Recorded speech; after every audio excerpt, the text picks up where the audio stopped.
to welcome everybody to our Wake Up with a Warden, another one of coverage programs during this pandemic that we are doing online that's enabling us to reach a lot of people, so from all over. So if you're on, I ask that you mute yourself so we don't hear the background noise. And I'll have a little conversation with Mike. I'll introduce him in just a moment. And if you have any questions, go ahead and type them in the chat box and I'll relay them to Mike and we'll get those answered for you. All right, so let me start off by introducing, we have Warden Mike Scott with us. He is in the towns, I had to write this down, of Groton, Newberry, Bradford, Corinth, Topsham, Washington, and Orange. He was the Game Warden of the Year in 2018. And welcome, Mike. And I'd love for you to start off by telling us a little bit about what it means to be a game warden. Good morning, everyone. Thanks for having me here. So as a Vermont State Game Warden, my primary charge is to enforce fish and wildlife laws throughout the state of Vermont. We do have statewide jurisdiction.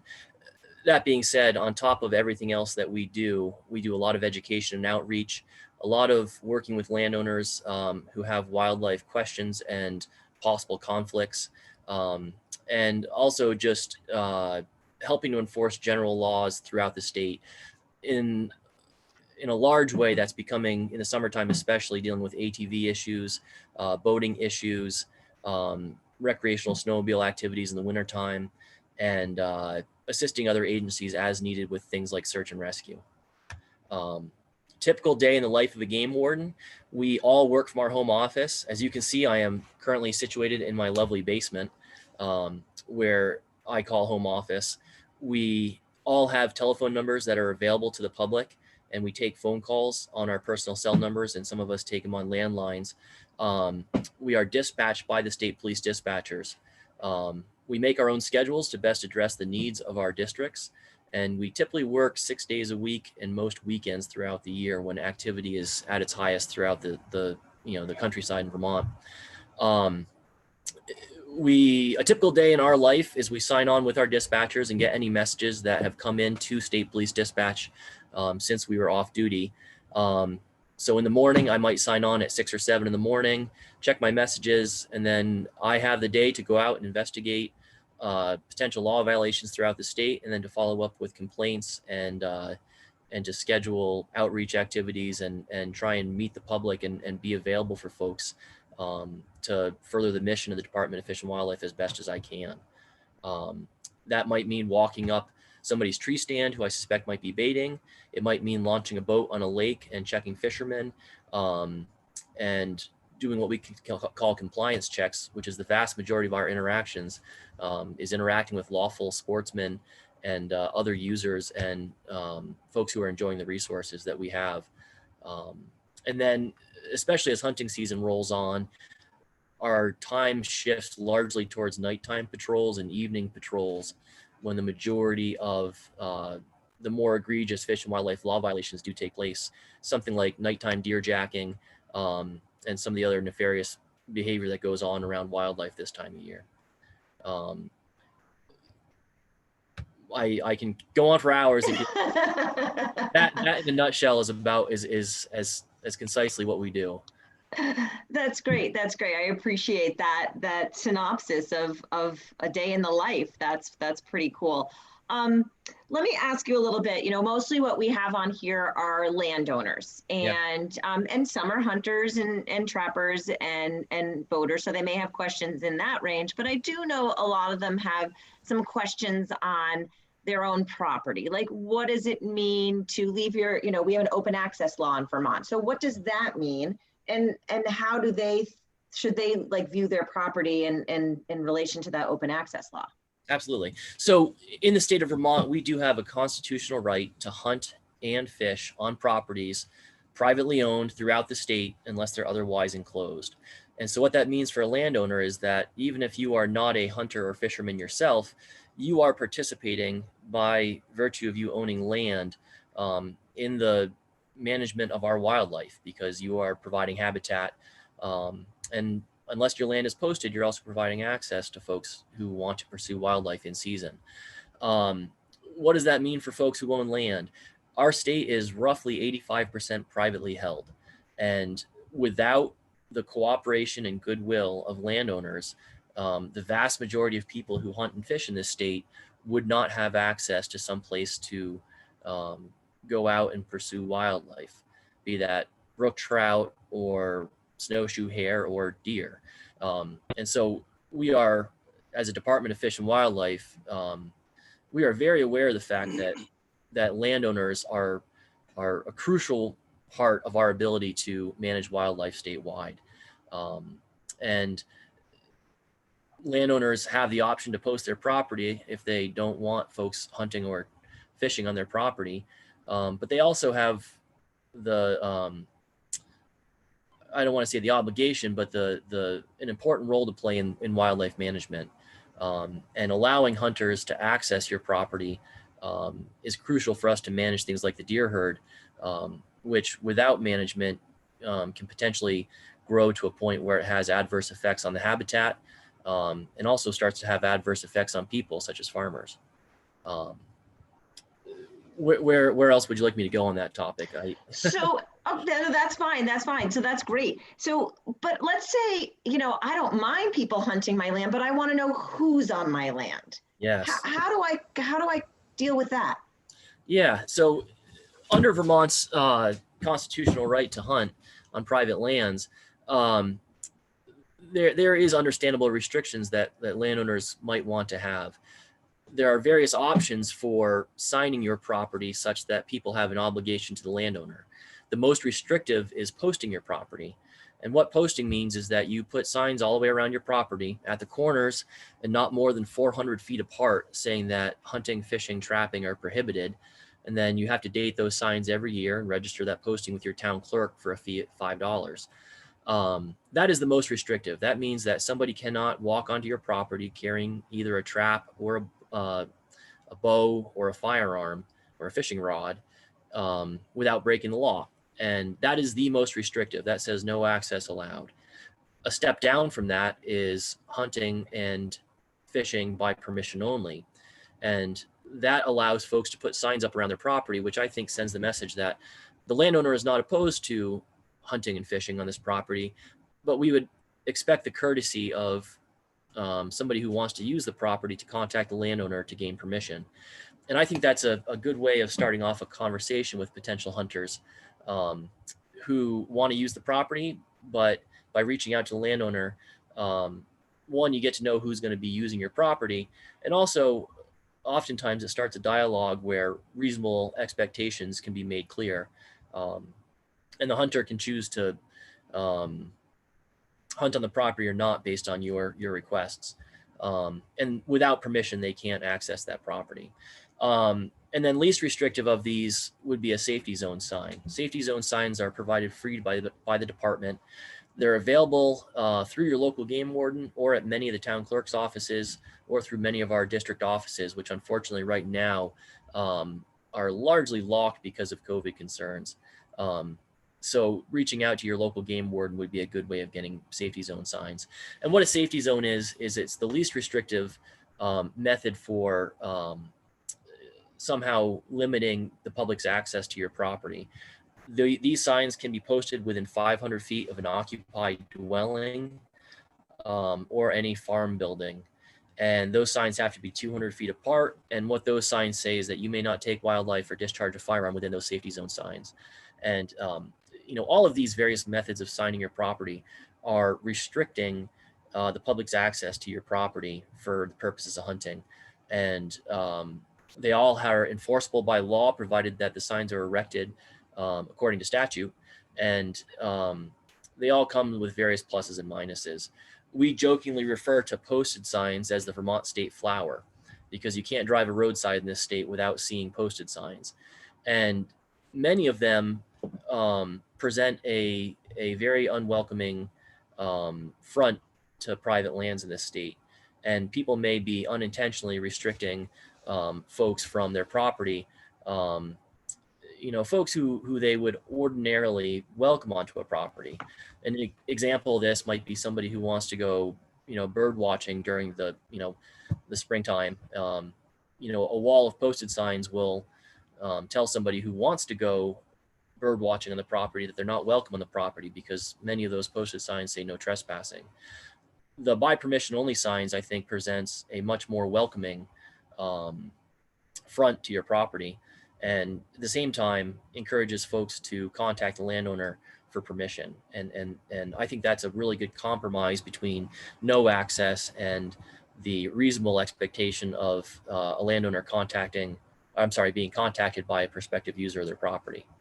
And then the safety zone signs, I think, are the least restrictive, because assuming the signs are used within the definition of statute, the only restriction is that you can't discharge a firearm or take wildlife within that safety zone. But somebody who wants to pass through for the purposes of, say, mushroom gathering or bird watching, or just going for a hike and looking at animal sign, those people aren't restricted from your property, even if they're passing essentially the margins of your occupied area. Mike, Yeah. I just wondered if just giving a little of your background, given that as landowners, they might be interested to know what some of your history is. Absolutely. Yeah. Thanks for kind of looping me back there. I moved to Vermont in 2003. I grew up in Eastern Connecticut. My dad was in the Navy. We shipped around a little bit, but I went to the University of Vermont where I studied forestry. Following graduation from UVM, I was employed by a local forestry company here in Orange County as a consulting forester. I worked as a consulting forester for about 8 years before I took a job with the Department of Fish and Wildlife. Obviously, my consulting forestry background put me in contact with many, many landowners. We had a client base, if I recall, about 900 landowners throughout Windsor, Orange, Caledonia counties, and Washington County as well. And as I'm sure many of you are familiar with what a consulting forester does, but I walked lots of people's properties and I saw a range of land ownership philosophies throughout the state, and saw what a wealth of habitat and resources there are available to folks. And I saw properties that were posted up. I talked to landowners who were firmly against hunting, and I talked to landowners who couldn't encourage folks to come on their property fast enough to help reduce a deer population that was prohibiting, meaningful forest regeneration. So when I transitioned to this role as a law enforcement officer, as a forester, as a game warden, I came into this job with the perspective of somebody who had really strong ties with the private lands community. And also saw some of the issues that private landowners were facing. Particularly, I saw a lot of ATV and truck damage done on private properties for forestry clients that I represented.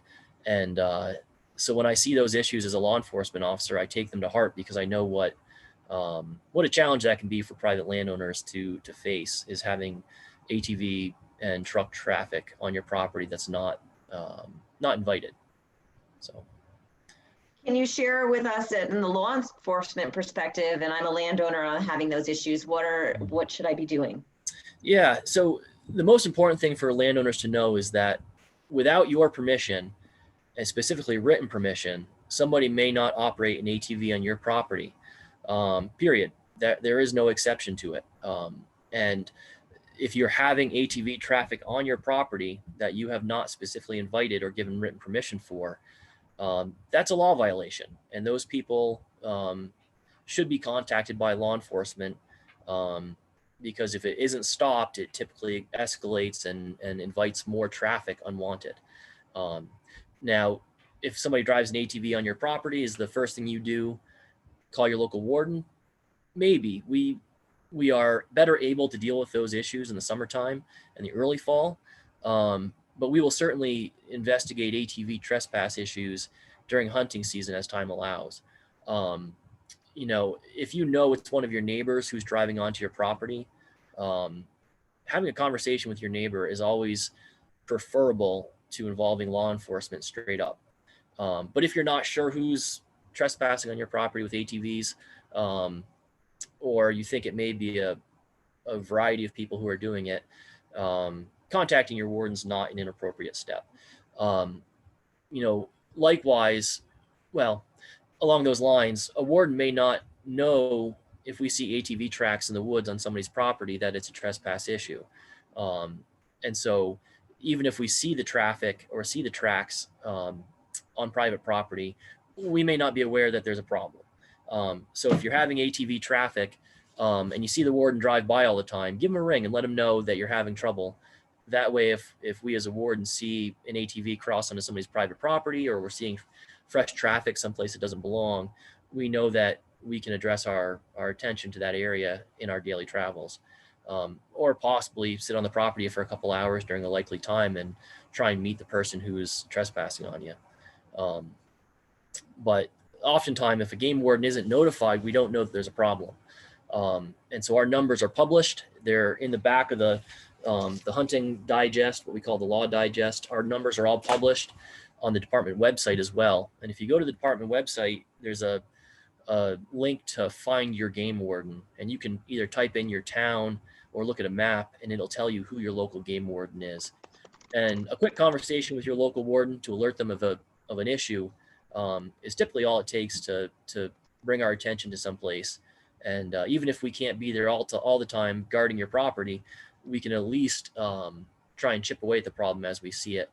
And likewise, if you decide to post your property in an effort to keep hunters off your land, or you post it by permission only, a quick phone call to your local warden inviting them onto your property for the purposes of enforcement isn't a bad idea, because posted signs on a property also exclude law enforcement.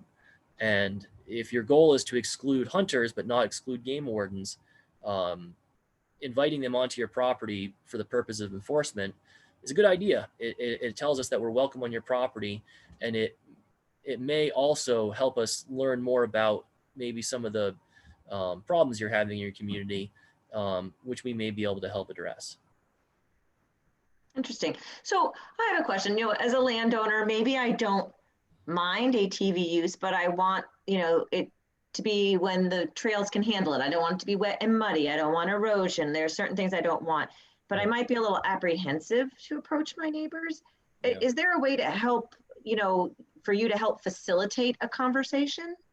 I'm just asking. I don't even know this. Yeah, certainly. To a certain degree, yes. We as a law enforcement agency, we prefer it if neighbors are able to work together to resolve issues before we become involved.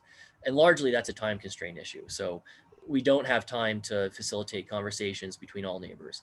That being said, if you are concerned about an issue and you don't feel comfortable addressing your neighbors, it's not too big of a deal for us to make a phone call to the neighbor saying, hey, we just talked to Joe Smith, and Joe Smith is having issues with ATVs on his property, and I think maybe you guys are doing it.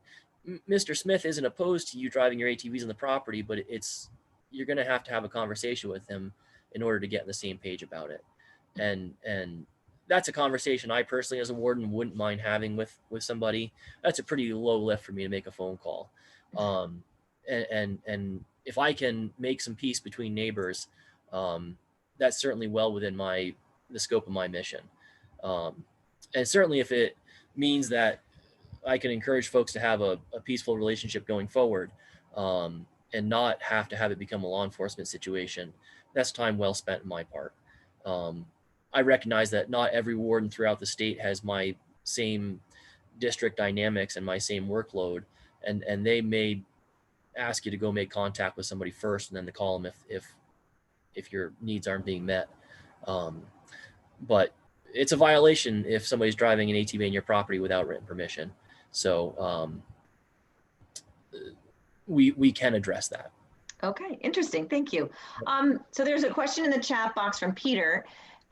He wants to know, if a person is riding a dirt bike up and down the edge of a cornfield that is right next to the school playground and athletic field, is there anything that can be done during school hours so they are not near the athletic fields and school zone? So dirt bikes, like any other motor vehicle, you can only operate on private property with permission of the owner.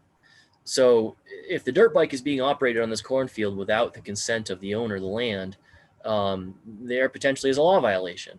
However, if that dirt bike is being operated on the cornfield with consent of the landowner, or it might even be the landowner themselves, there's very little that can be done. People have rights on their private property, and again, this comes down to neighborly relations. If if a conversation with the person riding the dirt bike can be had that says, hey, I'm not sure you're aware of the impact you're having on the school next door, but it's being pretty disruptive. A lot of times folks are willing to change their behavior if it's causing an impact on somebody else. That may not always work. There are people out there that don't much care what impact they're having on others, but if they're within their legal rights, there's not much that can be done. Okay. Alicia had a question about safety zone signs. She said, you mentioned that they're available from the Fish and Wildlife Department or a local game warden. Yep. What about the signs for hunting by permission? How do they get those? And do those need to be updated every year, like the legally posted signs registered with your town clerk? Yeah, I don't believe that we provide any by permission only signs. I could be wrong on that. I don't have a stack of those, and I haven't seen those at our agency office for distribution. I think you'd have to make your own by permission only signs. And let me just pull up the statute here, but I believe that they would have to be updated every year, just like a posted sign. If you want to do a Google search, you can view the complete statutes regarding posted property. If you just simply type into Google Title 10 VSA 5201, that'll bring you to the sections of law dealing with posting, including safety zone signs. I'm sorry, safety zone signs are a different statute, which I can give you, but by permission only signs fall into that same statute. Bear with me here just a moment. Nope, that's fine.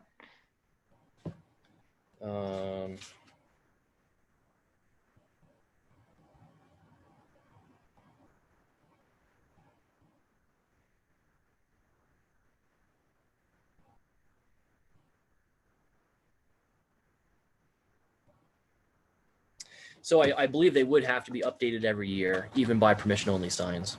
So Okay, great. it is a form of posting your land, and the statute does say those have to be updated annually. All right. Another common question we get regarding dating of posted signs is a lot of folks will write September 2019 on their posted sign, and they will be of the opinion that that should carry for a year from that date. Now, the statute says that a posted sign or by permission only sign shall be dated each year. And so the way that I interpret that, and my local state's attorneys have interpreted that, is if the year is 2020, the sign has to say 2020 on it. It's not good for a calendar year. It's dated each year. So the best practice is in the springtime when the leaves are off the trees and you can easily walk through your woods and see where your signs are. Walk around in the springtime and write 2020 or the current year. Plus, it's a good excuse to get out and walk your boundaries each spring. Question? All right, the next question is, don't most posted signs say no hunting, fishing, or trapping? They don't mention bird watching, but many say trespassing. So I would say that that's where that comes in. Your standard posting sign says no trespassing on it. Now, the important thing to know is that somebody's right to hunt and fish on private property is guaranteed by the Constitution. And if a land is not legally posted, according to statute, a person can walk across that land for that purpose. The law does not guarantee their constitutional right to birdwatch on your property. And therefore, the no trespassing portion of a posted sign really does apply to, under criminal trespass law, to somebody who's bird watching, regardless if that sign is dated and registered with the town clerk or not. So in my opinion, a posted sign is even more restrictive to somebody who is simply bird watching, assuming it says no trespassing, than it is to a hunter, for what it's worth.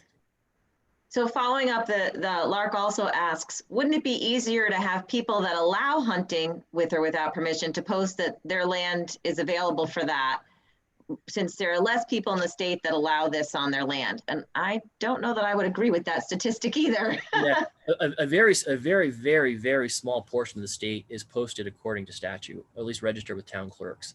I don't have a statute on it, a figure on it, but I would expect that less than 1% of all of Vermont's landscape is probably posted according to statute. So the Constitution is pretty clear that at the outset, the drafters of our state constitution felt that the public's access to land for the purpose of hunting was important both culturally and as a ways of sustaining themselves, of feeding families. And therefore, the onus is on the landowner to enclose their property with posted signs rather than the opposite. Okay. We have another question about kind of discretion. Yeah. How much discretion do you have? He says, say he shoots a buck with 2 points, but one is only 3/4 of an inch. Yeah. So the statute is abundantly clear on the antler point restriction. For those not aware, what he's referring to is that a legal buck in this state, in certain wildlife management areas, units must have at least one antler with 2 points, and one of those points must measure at least 1 inch from the main beam. In certain other units, that's not a requirement this year, but in many of the units across the state, a legal buck has to have at least 2 points on one antler. And if we find somebody with a sublegal buck, a buck that does not meet that standard, if the antler doesn't have a point that measures a full inch, that's a violation of statute. And the warden does have discretion in terms of who to charge and who not to charge.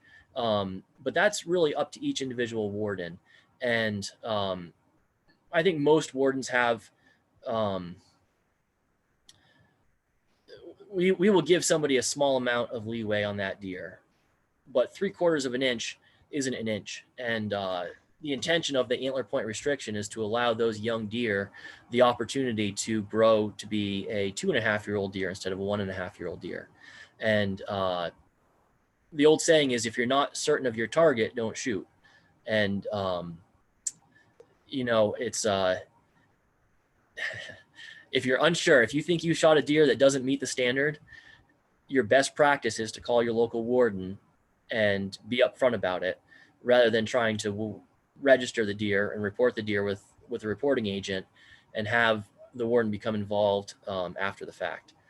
So if you've shot a deer that you think may be sublegal, please reach out to your local warden and have that conversation proactively, rather than having the warden make that determination at a reporting station or afterwards.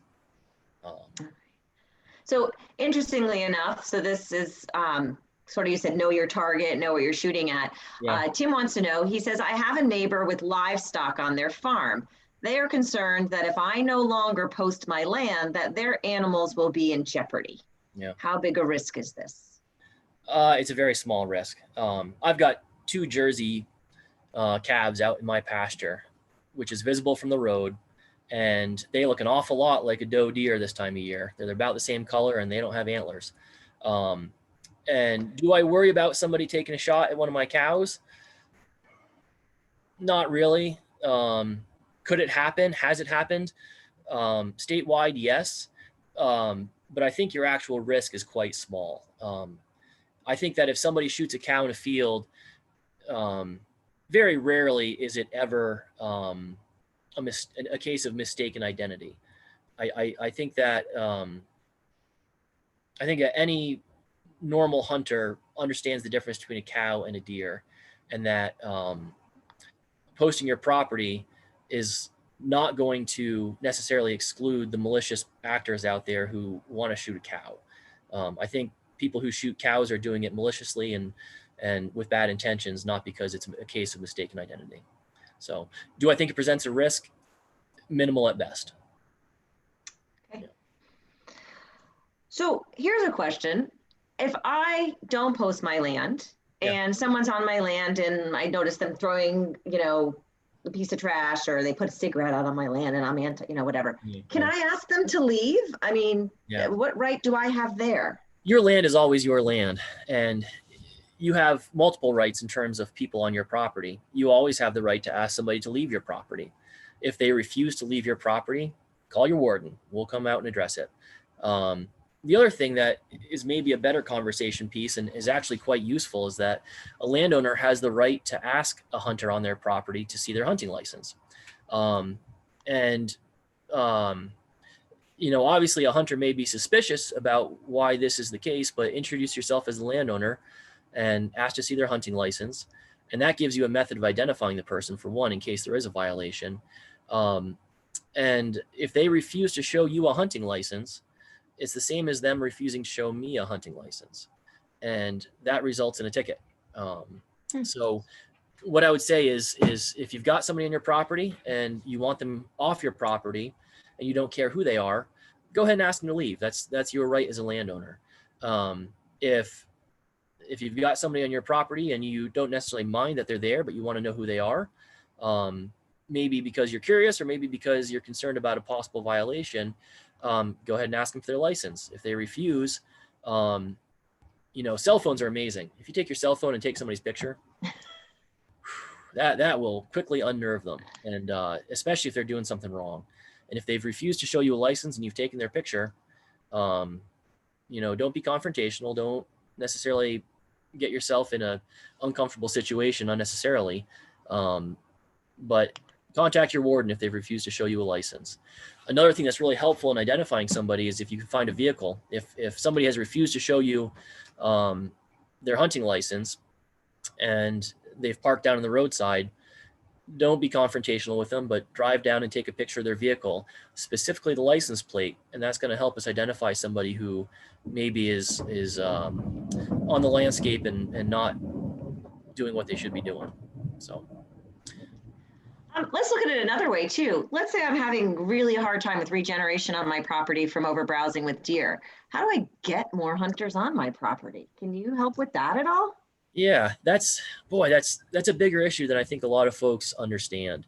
There are large portions of the state where the deer population is quite high, and removing some of the deer from the population will do a lot to encourage desirable forest regeneration, be that sugar maple or oak, ash, you pick your tree species. Most of the desirable tree species are preferentially eaten by deer. Things that are not preferentially eaten by deer are mostly your invasive species like honeysuckle and buckthorn. Removing some deer from the landscape can help your regeneration have a chance at outcompeting invasive species. If you are inclined to try and bring some hunters onto the property who are willing to help you with this problem, one, you could reach out to your local game warden and ask them if they know of any reputable hunters who you could invite onto the property. And hunters are almost always looking for access to land where there's a good population of deer. And game wardens can point you in the direction of some folks who they would recommend calling. Other places you might inquire would be your local fish and game club. Locally here, there's the Chelsea Fishing Game Club. There's one in Thetford. There's a Barry Fishing Game Club. If you reach out to a club president and explain your situation, they may recommend a handful of people who they believe are upstanding people and lawful people who they can recommend that would be willing to hunt your property. Other of your neighbors who have good relationships with hunters, they can probably recommend who they've dealt with, and folks who've asked them permission. And there's also, I believe, a feature on our website that aims to connect hunters with landowners who are seeking some help with their local deer population. If you browse our website, I think you might be able to find a link where you can try and connect with local hunters in your area through our department website. Yeah, Mike, I think that's true. And when it first started, I think the problem was there were hunters that signed up, but not enough landowners. Yeah, I think that was the real, making that connection was hard because we just didn't get enough landowners signing up. Yes, and in certain parts of the state, if you look at the number of antlerless deer muzzleloader tags that are allocated across the state, those numbers are really high in certain areas, namely Chittenden County, Franklin County, and Bennington County. A lot of muzzleloader antlerless deer tags are allocated because the biologists feel that we're having a hard time reducing the deer population in certain areas where it does need to be reduced. And that's really indicative of a lack of access to large swaths of private land for hunters in those areas. And so if you live in Bennington County, Chittenden County, or Franklin County, and you feel that you're having a problem with overbrowsing in your woodlot, signing up for that connection on our website really could go a long ways towards helping with the management of deer in the state. And I think a lot of that information is coming also from consulting and county foresters who are seeing what's happening on the ground and responding back to Nick, the deer biologist, and feeding him that information. Yes, and in my experience as a consulting forester, those places with large deer populations did struggle with forest regeneration and also struggled with invasive species, rapidly reproducing on their property. Within my consulting forestry background, the towns of Thetford and Norwich really stick out as places with high deer populations and really, really strong populations of invasive plants, and also places that struggled with desirable forest regeneration in the absence of a really heavy cut. So Let's turn over to cutting and looking at trees, and we've learned a little bit about timber trespass, where maybe someone's cut over the line, or a logger has misjudged. What happens there? Are game wardens involved with that kind of violation? we have been. I have a forestry background, so when a timber trespass happens, I've been asked to be a part of the investigation, largely because of my background. I'm both a law enforcement officer, familiar with the process of the legal system, but also I understand how timber trespass works and the actual value of timber. Your best defense against timber trespass is to have well-marked boundaries. If you can blaze your boundaries or somehow mark them abundantly clear, that is far and away your best defense against timber trespass. I have been involved in timber trespass cases primarily on state land issues in the context of this job. I've been involved in only a few private lands timber trespass cases. Your best bet, first and foremost, is to contact your consulting forester. Your consulting forester has the ability to document timber trespass on your property and can also testify as an expert witness should an issue come to court. So if you think you've had a timber trespass, first and foremost, contact your consulting forester. Secondly, I would contact your county forester. And if your county forester has the time to come out and look at the issue, your county forester can also serve as a witness in this situation. Thirdly, I would potentially contact a surveyor if the boundary line is not clear or the boundary evidence has been destroyed. Having a surveyor identify the boundary line prior to an assessment of timber trespass is valuable, and that person can also be brought into court as a witness. Court cases, especially criminal court cases, have to be made with evidence. And in the absence of evidence that can prove beyond a reasonable doubt that there was a crime, then you don't have a case. And so that's why I strongly emphasize gathering your evidence while the issue is fresh or as soon as you discover it. And then contact either the state police, if you're comfortable with talking to the state police, or contact your local game warden. Your local game warden may not feel that they are adequately trained to deal with a timber trespass, and they may refer you over to the state police. I know that we do have a number of foresters, former foresters who are now game wardens who are comfortable bringing this case if the state police don't feel like they have the expertise either. But first and foremost, contact your consulting forester or your county forester. Okay, great. So we're looking for more questions in the chat box. Oh, one just popped up. Yay. We are able to reduce the antlerless population in our 160 acres. I worry that we might overdo it. If we early eliminate the does, will other does move in from elsewhere? That might be a Kim question. Yeah, I'm not a biologist. Deer are highly mobile, and they'll go where the food is.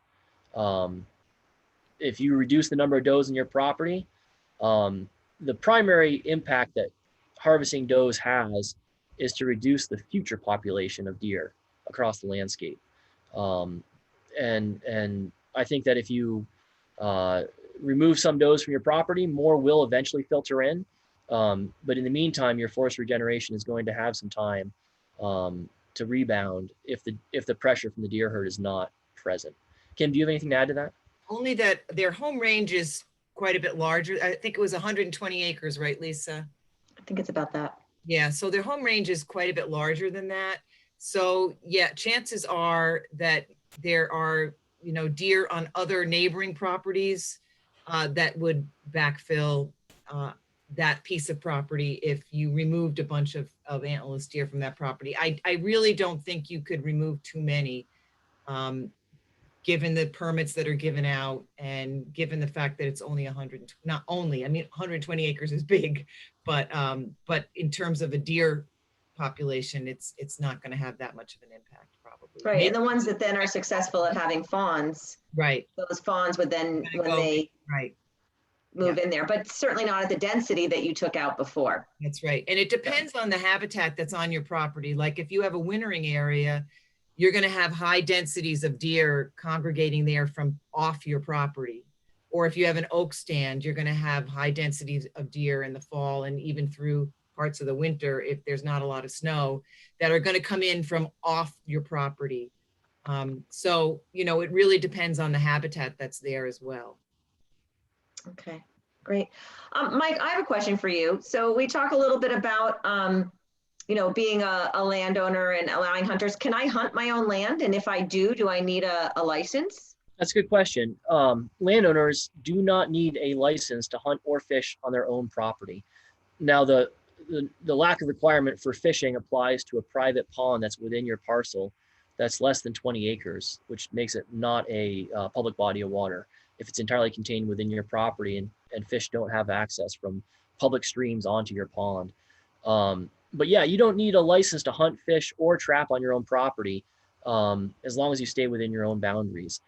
Some folks who have hunted all their lives on their own properties have never even passed a hunter's education class, because if you are going to buy a hunting license in this state, you have to have passed a hunter's education class or previously held a license in another state. So there are people in this state who choose not to buy a hunting license. And what I would say about that is that your money from a hunting license is used to both research and manage wildlife populations throughout the state of Vermont. And it's also used to leverage federal funds that make your license purchase more than just the money that you spend. It leverages federal dollars that we're able to use to buy and conserve property across the state. So if somebody wants to deer hunt in their property but doesn't want to buy a license, they're welcome to. If they shoot a deer or another animal that requires a tag, such as a turkey or a bear, you're still required to tag that animal. You're still required to report taking that animal, and you're still required to follow all the seasons and limits that are set forth in law. To tag the animal, all you have to do is either create a tag that says landowner on it and your name, and then bring that deer to a reporting agent and report the deer as a landowner harvest. They should understand how to do that. That's a fairly common process. My local reporting station here in Washington, you know, of course, the cross of a season, we might see, I don't know, 4 or 5 deer a year that are reported with landowner tags. If you get to your reporting agent and the reporting agent isn't sure how to report a landowner harvested deer, just have them call a warden. We can get them, help them figure out the process. But the exception is that a landowner cannot harvest an animal for which there's a special lottery without having entered that lottery. So the moose population is managed through the use of permits granted by lottery, as are antlerless deer harvested with muzzle loaders. Those are the 2 examples that come to the top of my mind. So for instance, a landowner cannot harvest a antlerless deer during the muzzleloader season without a lottery permit. You must enter those lotteries and be awarded a tag in order to participate in those seasons. But anything that is not awarded by lottery, a landowner can hunt on their property without a license. That includes small game, rough grouse, snowshoe hare, gray squirrels, the like.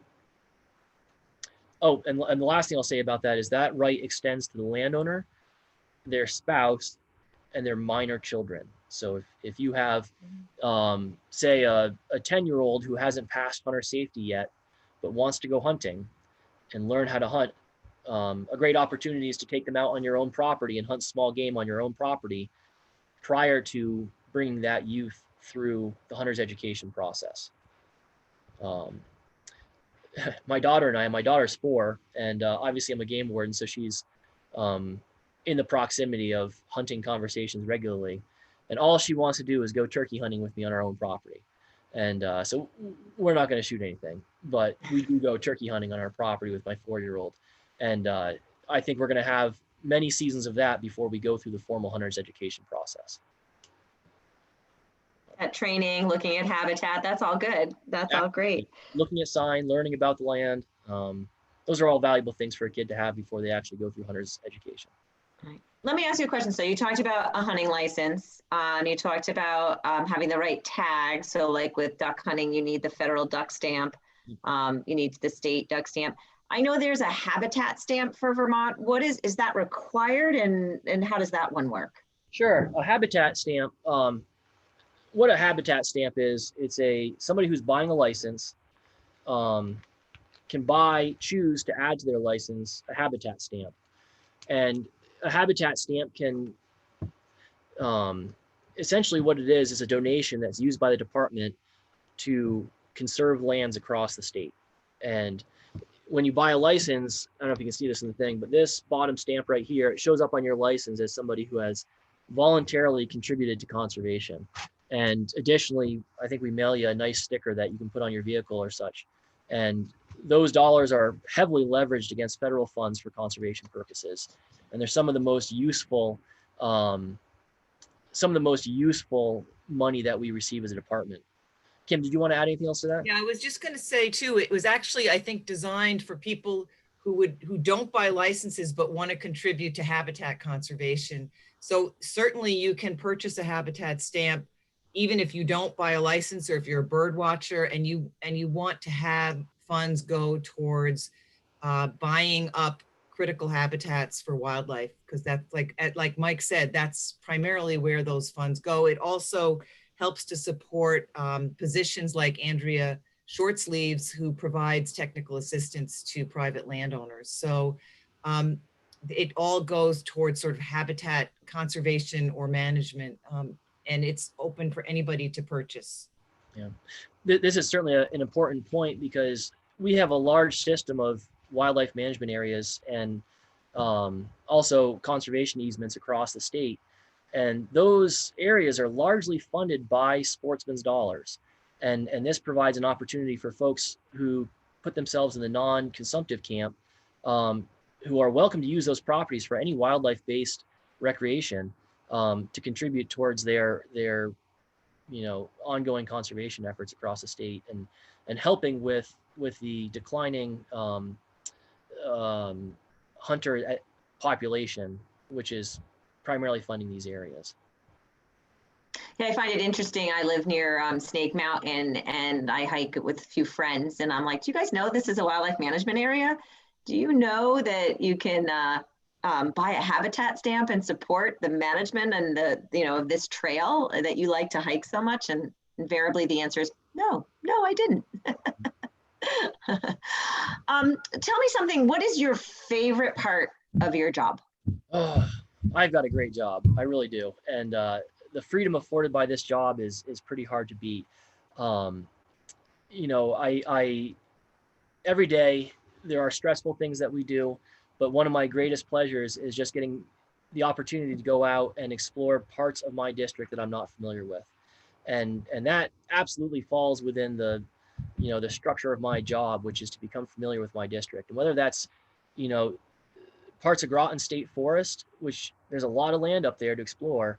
And also I get to go explore like the wetlands down near Bradford, and exploring new habitats and seeing the wildlife sign that's out there and the opportunities that are there for folks to recreate, particularly on public lands, is something I really value. Just the opportunity to go explore and have that be part of my job.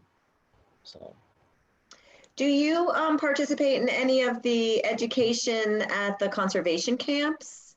I do. So wardens are present at almost daily at the Green Mountain conservation camps, both the camp down in Castleton and then Buck Lake up in Woodbury. We participate in most heavily in firearms instruction, so 22 rifle shooting, 20 gauge shotgun shooting. I've taught trappers education at some of the advanced week conservation camp classes, but we are also present for I try and stay for breakfast and lunch if I can, because it's an opportunity to interact with the future of hunting and fishing across the state in a really positive way, and to be approachable and accessible to young people. Vermont Fish and Wildlife has had a warden service for over 100 years now. 100 years now, more or less. And we value ourselves as community police officers. And I think the most important part of being a community police officer is being approachable to the people who are in your district. And I think that if we can meet with young people who participate in sporting pursuits, then we can have a lifelong impact on them, especially if we can convey upon them the importance of being responsible citizens. And so while we instruct at the Green Mountain Conservation Camps, I think our mere presence and our ability to interact with young people is really important. It makes us more approachable to them in the future, and it makes us a point of contact with law enforcement that they feel comfortable approaching. Excellent. A question rolled in. What role do game wardens have regarding wildlife management areas on which a private person owns timber rights? Okay, so the instance of this in my neighborhood is the Washington Wildlife Management Area. And those timber rights are retained by a private timber company, but the land itself is owned by the Department of Fish and Wildlife, and that includes public access for hunting and fishing and trapping. So we have the same responsibility to enforce laws in that area. It's not really, as long as we own the property or we have jurisdiction through some sort of land ownership, we will enforce the laws there, same as it would be any other Fish and Wildlife Department owned property. And that being said, across all private lands in the state, we have the authority to enforce Fish and Wildlife law across all private lands. The posted signs do keep us out without a search warrant issued by a judge. But there's not really anything different about our role on a person's property if the timber rights are owned by somebody else. Does that answer your question? I think it sounds pretty good. We'll see if he pops another one in the chat box. So let me ask you, as I understand it, game wardens have all the training and responsibilities of a standard police officer, plus your fish and wildlife training and responsibilities. Is that correct? Yeah, so a Vermont State Game Warden is a full-time certified law enforcement officer, just like a state trooper, like a sheriff's deputy. We go through the same police academy that all other statewide law enforcement agencies go through. We're trained in enforcing DUI charges, motor vehicle law, general criminal law. We have the exact same qualifications as any other law enforcement officer. But on top of that, we specialize in fish and wildlife law enforcement. So while we will generally defer to other agencies who are the primary enforcers of motor vehicle law and the such, those agencies defer to us, fish and wildlife law incidents, because that is not their area of expertise. So a state trooper, for instance, could ask to check your fishing license and write you a ticket for fishing without a license if you were so. Just like a game warden can issue a driving under the influence citation or check your driver's license for validity. We all have the same authority across the state. We just specialize in different areas. Interesting, interesting. Well, great. Well, we're coming up on the 10 o'clock hour, and I want to respect everyone's time this morning. I want to thank you for joining us and answering all these questions. So if people have more questions of their game wardens, I'd love for you to repeat how they find who their local game warden is and how they might ask those questions. Absolutely. Your best bet is to look either in the Fish and Wildlife Law Digest magazine, which is available any place that licenses are sold. All of our cell phone numbers and some of our home phone numbers are listed in the back of that Law Digest. Another way to reach us is to go on our department website and find the tab that says Find Your Game Warden.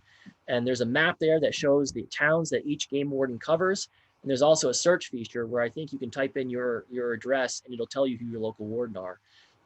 Game wardens answer questions from folks. They should answer their cell phones as long as they're available. If you need immediate assistance, we do have days off from work, and calling state police dispatch will get you any game warden who's going to be on duty. And so if you have an urgent situation and you call your local warden and don't get an answer, your next call should be to state police dispatch. And then each warden's individual state police dispatch is listed along with their telephone number on the website and in the Law Digest. Explain your situation to a state police dispatcher, and the next available warden will give you a call. Excellent, excellent. Well, thank you so much. We really appreciate the time that you took today. So we mentioned, the need for hunting licenses. If you want to support the department, you get the habitat stamp. Another person in the chat box pointed out that if you're looking for a holiday gift, the new department calendar is available for anyone who would want that. As far as Vermont Coverage is concerned, we hope that you all enjoyed today's presentation. You can sign up to receive our e-news on our website. And also, we're in the midst of our annual drive. And if you're enjoying these programs, please consider a donation to Vermont Coverage to support these efforts. Any last words, Mike or Kim? Thanks for listening. If you have any questions, please contact your local warden. We'd like to hear from folks. Thank you, Mike. Thanks a lot. Yeah. Thanks. All right. Thank you all. Have a great week.